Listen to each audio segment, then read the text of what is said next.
Ira looked at the face of her beloved husband, distorted with anger, and trembled. He came drunk again and yelled at her from the doorway. After all, the best defense is an attack. She was trembling not from fear, but from powerlessness and indignation. And he shouted that she was incompetent, lazy, a bad mother, but Zena did everything perfectly. He took off. Ira shuddered in surprise, grabbing a photograph of Zena, his first wife, who died more than 2 years ago. He covered it with kisses. Zinotchka, dear, why did you leave me in this world? I'm a fool. Traded you for this young slob. To this rubbish. I loved and love only you. I feel very bad without you. Sveta, his 8-year-old daughter from his first marriage, looked at them with wide eyes. The mother-in-law, as always grumbling displeasedly under her breath, was fidgeting in her room. Ira couldn't listen anymore. Grabbing the first clothes that came to hand from the hanger, she ran out of the house. She ran along the night street, choking with tears. In my throat, the resentment was compressed into a huge lump, which kept getting bigger, and I could no longer breathe. She gasped and stopped just outside the outskirts. There is nowhere to go. To the neighbors? Why should everyone around her whisper mysteriously behind her back tomorrow? Life in the village is boring, but it's some kind of entertainment to watch someone else's quarrel.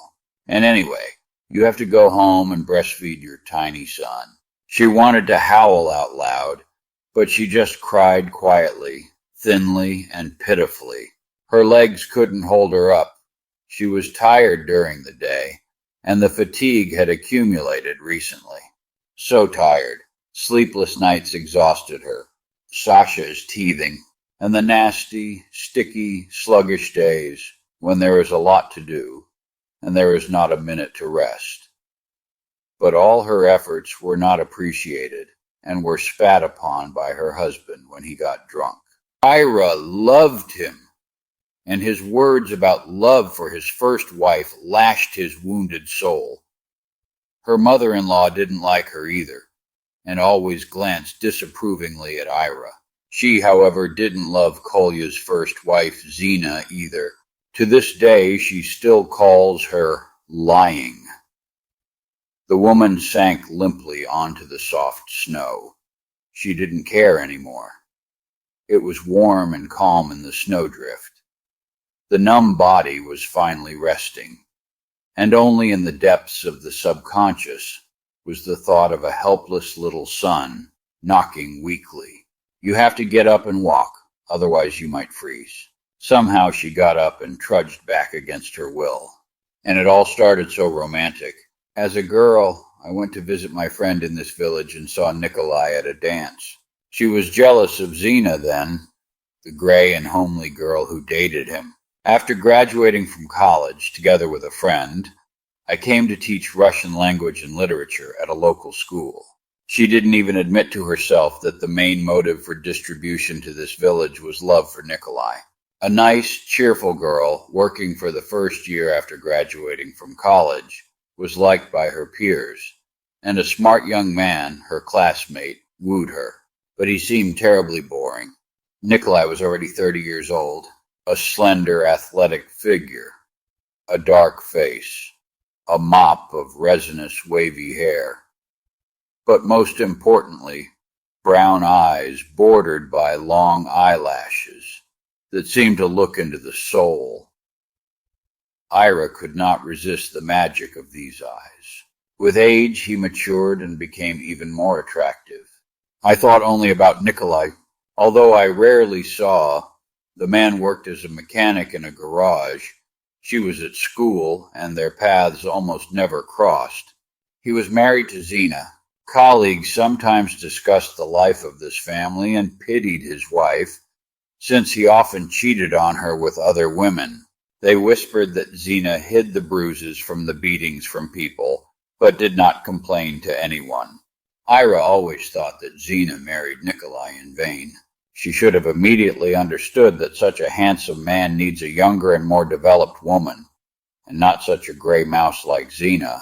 Now, if he had married her, Ira, They would have lived in perfect harmony. It would never have occurred to him to go looking for love on the side. This means that it is Zena's own fault that she cannot keep her husband. Loving him, Ira did not see that he had long lost some of his charm.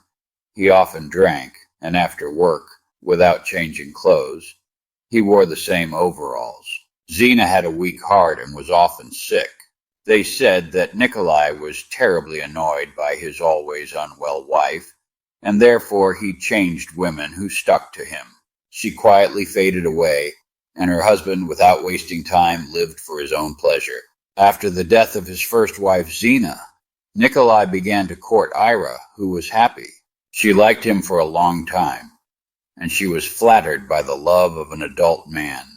The only thing that was somewhat confusing was the existence of his daughter Sveta in his life, but then she decided that a quiet, kind, and gray girl like Zena would not be able to interfere with their happiness. Nikolai carried Ira in his arms, asked her to marry, insisted on registration, and was next to her every evening. His witchcraft eyes bewitched, beckoned, and called for happiness. She decided to marry him, thinking that if she didn't agree, then she would never forgive herself. Love captured her completely, without a trace. Let them talk that his first wife died because of his infidelities. My heart could not stand it. Let her parents dissuade her, and let the whole world be against their marriage. She was rushing to meet him, and only with him. I looked into my beloved eyes, listened to enchanting speeches, kissed, losing consciousness with happiness. Her relatives were against it. They rightly wondered why she would marry a widower who was 8 years older. And with a child in addition, the happiness ended quickly, too quickly. Due to mourning, less than a year had passed since the death of his first wife. There was no magnificent wedding. They signed at the registry office, had a modest evening. The next morning, Ira began to take on the duties of a wife, cleaning, cooking, laundry for a family of 4.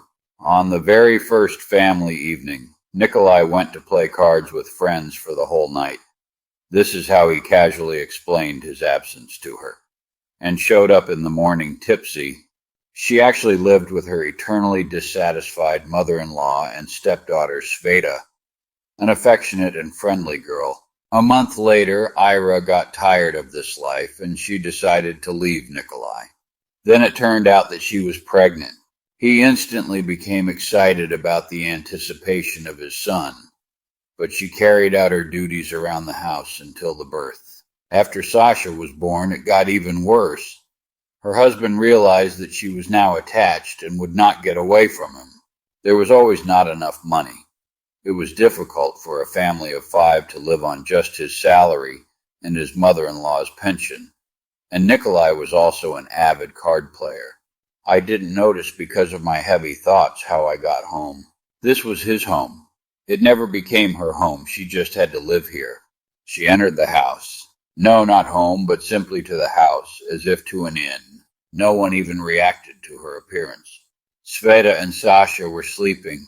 The mother-in-law coughed in her room, but Nikolai, as always, was not there. He left without saying anything. She was kept here simply as a servant. Suddenly a solution came to mind. You just need to go to your mother and not tolerate this arbitrariness. Take your son and leave. There was no more love, no more respect, and her son will grow up, and before his eyes she will be humiliated every day. He will also think that this is the norm, and mom is really rubbish. She no longer respected herself. Nikolai humiliated her so often. But now it's frosty. You can catch a child's cold. We'll have to wait until spring. Then you need to pack up and leave. Is it true? It was a shame to go to her parents.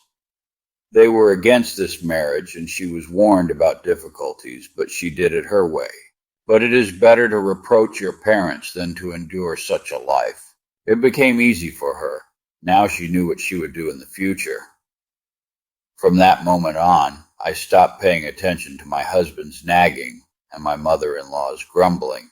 She carried out her daily work, calmly and measuredly, as if she, Sveta, and Sasha lived alone in the house. Sveta stopped being shy because she realized that Ira took pity on her, treated her well, and never forced her to do anything, only asking her to sometimes look after Sashenka.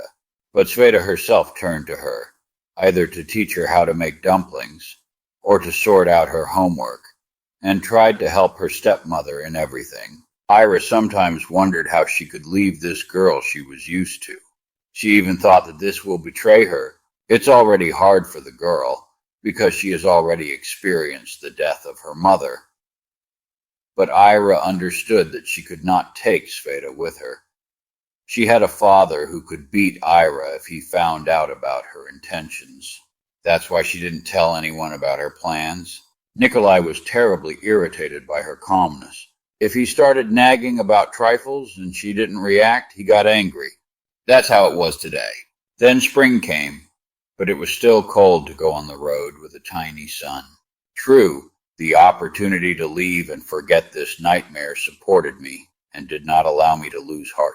The difficult day was coming to an end. It was getting dark outside.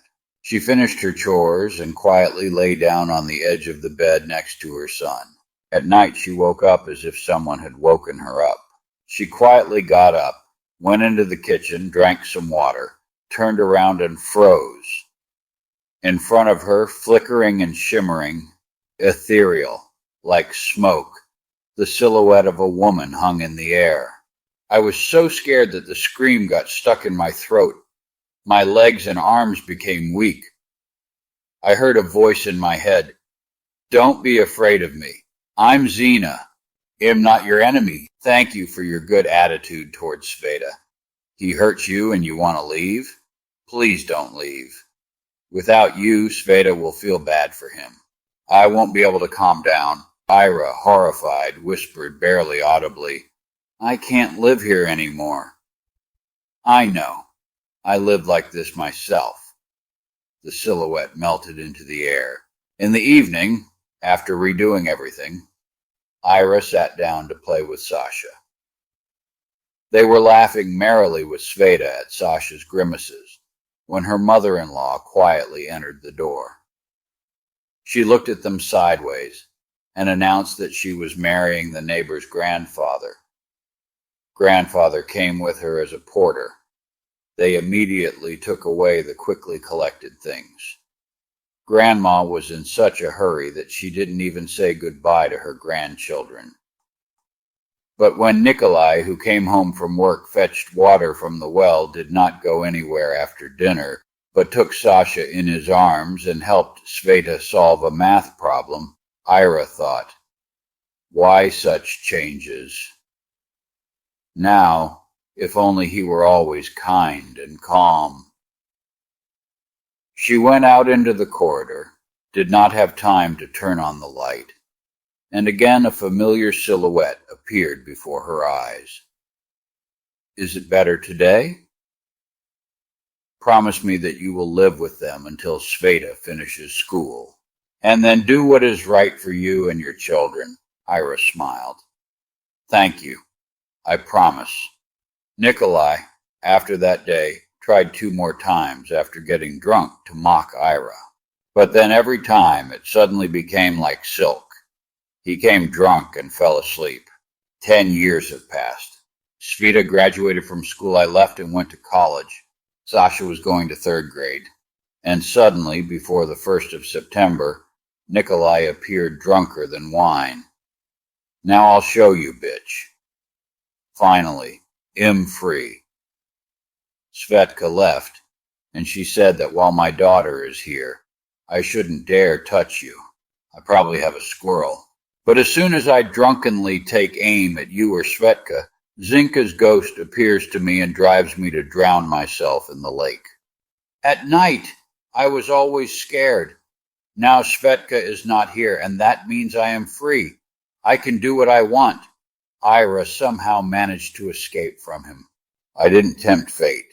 In the morning, when he left, either to work or to hang out with friends. She packed her things, quit work, and left with Sasha for the city. I rented an apartment. I picked up Sveta from the hostel. I got a job at a nearby school. Nikolai soon appeared. Ira didn't let him into the apartment. Yes, he wasn't really eager to visit. Give me a divorce. But I won't pay child support. Do not even hope. If you don't come back yourself, then I'll get married. There's a better girl waiting for me at the entrance than you. Ira looked at him, but felt neither love nor regret, only irritation. He's almost gray, but his eyes are burning, and he also needs a girl. I'll file the divorce myself, but you're already free now. Live with whoever you want. The door closed, and Ira sat in the chair for a long time without turning on the light, and remembering her married life, rejoiced that I escaped from this nightmare. And suddenly a ghostly silhouette appeared in the darkness again. He didn't offend you? What does he want from you? He just asked for a divorce. He wants to marry some girl again. Unless you lied, of course. Fine. You'll take a closer look. And she moaned. I'll never calm down because of him. And thank you for not abandoning my Sveta. I had to quickly file for divorce and calm down. Sasha studied well, Sveta too. Ira met Pasha, a kind man, a little older and also lonely. They had been dating for 6 months when Ira decided to show her love to the children. They received him warily and did not show much joy. Pasha himself realized that for children he would be a stranger. We decided to leave everything as usual for now, to date and live separately. This suited Ira. There were enough other worries. Sveta has a fiancé, dark-haired, from the gypsies. A hot guy with a temper, like her father Nikolai. It's not for nothing that they say that girls love men just like their dad. And suddenly a telegram that Nikolai had died, and we urgently needed to go to the funeral. Ira and the children managed to arrive in the village on time. Nikolai's third wife, young Nadia, a little older than Sveta, pregnant and covered in bruises, burst into tears at the closed coffin. A teacher I know told Ira, drunken Nikolai was run over by an electric train. Eyewitnesses said that he ran like crazy and shouted, "Will you ever leave me alone? I will still live the way I want." Was he suffering from delirium tremens? And some visions haunted him. Have you gone crazy from drinking? Ira remained silent. She approached the confused Nadia. After all, friends in misfortune, and now a relative. Nadia's child is a brother or sister to her children, Sasha and Sveta. Then they helped with Sveta at the wake, setting tables and washing dishes. At night, after the funeral, I suddenly woke up, as if someone had pushed me. It's as if she's pulling her out of the house, but it's scary. She got dressed quietly and went out. That's right, Zena's ghost again. I became a murderer. I didn't see a way out. It turns out that I hated him. He brought me a lot of grief. And Sveta and you and Nadia. But don't be afraid of me. I'm grateful to you for Sveta. I couldn't calm down. Now I feel it's over, I can rest. Although Sveta will get married soon, please make sure that you choose a good person. Beware, they'll try. But she is now dating a guy who is also handsome and hot like her father. I've already talked to her, but she doesn't hear me. Yes, I didn't listen to anyone when they tried to dissuade me from marrying Nikolai. And I didn't listen. Love covers the eyes. But I'm tired, I need to calm down. I can stay here anymore. And it lingered for a long time. I will do what I can. And look after Nadia. She had a good boy as a suitor until Kolya fooled her. Lyoshka still loves her. Push him towards her. Maybe he will forgive her for betraying her, and the child will accept her. Otherwise, it will be difficult for her alone with the child. Fine. I like this poor girl too. That's it. It seems like I'm leaving completely. Rest in peace, Xena. 3 years have passed. Ira lingered at the village cemetery near Xena's grave, although the children, a young girl and her teenage brother, went to the car. The woman spoke quietly, stroking the smooth marble of the monument. Xena, be calm. Svetochka, as if she came from a funeral, broke up with her furious, dark-haired one. I became friends with a quiet, smart neighbor guy. He and his parents loved her for a long time. She happily married him. She only has one course left to study at university. She promised me with an oath that until she finishes, they will not plan a child. If something happens, of course, I'll help with the child. But I'm still working. And so are matchmakers. Why the extra complications? She and Dennis live separately in a rented apartment. The matchmakers, while still in power, want to help them buy their own, albeit small, one-room apartment. My Sasha is now a teenager, the most difficult age. Moreover, he has his father's character and habits. That's why I'm careful not to get married, so that he can grow up calmly. I'm just meeting Pasha, a good, kind person. They get along until they live together. We will be with Sveta and Sasha every year, as before. Come to your graves. Colin's mother-in-law's and yours, Xena. We are staying with Nadia and her husband, Lyosha. They have 2 sons. One is curly, black, Svetin and Sasha's brother, and the second has hair like flax. The elder Lyosha immediately signed up for himself, and he accepts us all like family. Although there is a lot of talk about this in the village. But he is wise. He does not pay attention to people's gossip. After all, life is a complicated thing. Let them tell themselves. This is how Ira tells everything in detail at Xena's grave every year and talks with her. But does Xena hear or not? Who knows?